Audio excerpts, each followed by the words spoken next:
பரந்தூர் விமான நிலையம் என்பது இன்னொரு பெரிய தொழில் புரட்சிக்கு அது ஒரு பெரிய அடிகோலாக வரக்கூடிய காலங்களில் அமைஞ்சிருக்கும்.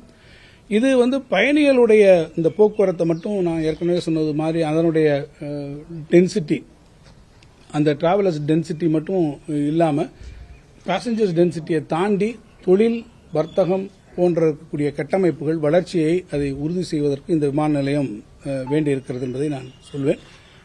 விஜய் போறதை பற்றி அதான் நாளைக்கு விஜய் போறது யார் வேணாலும் போகலாம் சார். ஒரு அரசியல் கட்சியினுடைய தலைவர்கள் யார் வேண்டுமானாலும் போய் பொதுமக்களை சந்திப்பதெல்லாம்.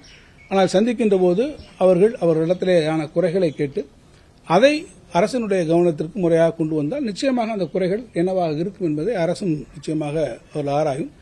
அவர் அங்கே செல்வதற்கு அனுமதியும் வழங்கப்பட்டிருக்கிறது. எந்த அரசியல் கட்சியினுடைய தலைவராக இருந்தாலும் அது பொருந்தும் என்பதை நான் இங்கே தெரிவிக்க விரும்புகிறேன். எனவே இந்த பரந்தூர் விமான நிலையம் என்பது நம்ம நிச்சயமாக எல்லா விதத்திலும் ஒரு தேவையான விமான நிலையமாக அது இருக்கிறது என்பதை நான் சொல்வேன்.